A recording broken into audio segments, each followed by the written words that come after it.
NCP নেতৃবৃন্দ ব্যক্তিগতভাবে বারবার আমাদের সাথে এই বিষয়ে যোগাযোগ করে সমাবেশের স্থান পরিবর্তনের অনুরোধ জানান। এই বিষয়ে আমাদের সিনিয়র নেতৃবৃন্দের সাথেও তারা যোগাযোগ করেন।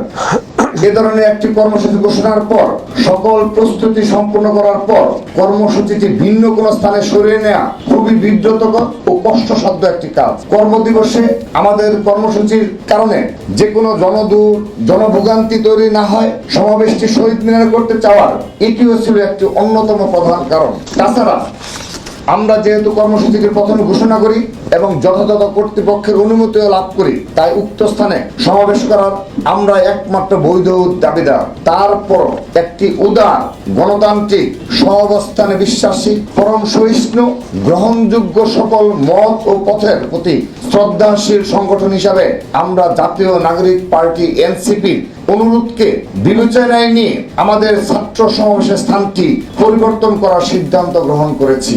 আমাদের 3 আগস্টের সমাবেশটি সেদিন শহীদ মিনারের পরিবর্তে শাহবাগে অনুষ্ঠিত হবে বলে বাংলাদেশ জাতীয়তাবাদী ছাত্রদল সিদ্ধান্ত গ্রহণ করেছে।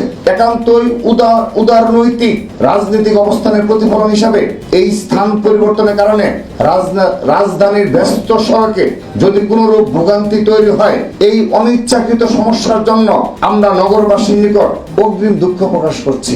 আশা করছি তারা এই তিনটি তাৎপর্য ও আমাদের স্থান পরিবর্তনের উদারতাকে অবশ্যই তাদের বিবেচনায় রাখবেন। প্রিয় ভাই ও বোনেরা, আপনারা অবগত আছেন যে বিগত সময়ে বাংলাদেশ জাতীয়তাবাদী দল যখন রাষ্ট্র পরিচালনা দায়িত্বে ছিল তখন ক্যাম্পাসগুলোতে ন্যূনতম রাজনৈতিক সহাবস্থান বজায় ছিল।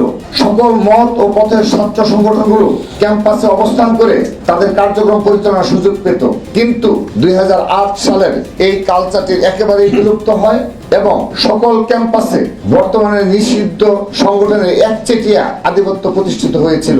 দীর্ঘ 16 বছর ধরে বাংলাদেশ জাতীয়তাবাদী ছাত্র দলের নেতাকর্মীরাই নিজেদের জীবন, রক্ত, কেরিয়ার, পরিবারকে বিসর্জন দিয়ে ক্যাম্পাসগুলোতে স্বনামে ফ্যাসিবাদের প্রতিরোধ জারি রেখেছিল।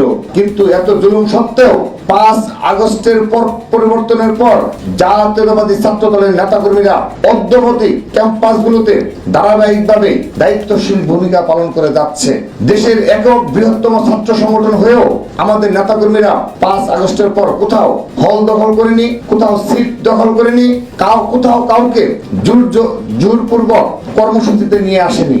24-এর গণঅভ্যুত্থানে রাজপথে সবচাইতে কার্যকর ভূমিকা রাখা সত্ত্বেও আমাদের অবদানকে বারবার অস্বীকার করার অপচেষ্টা করা হয়েছে।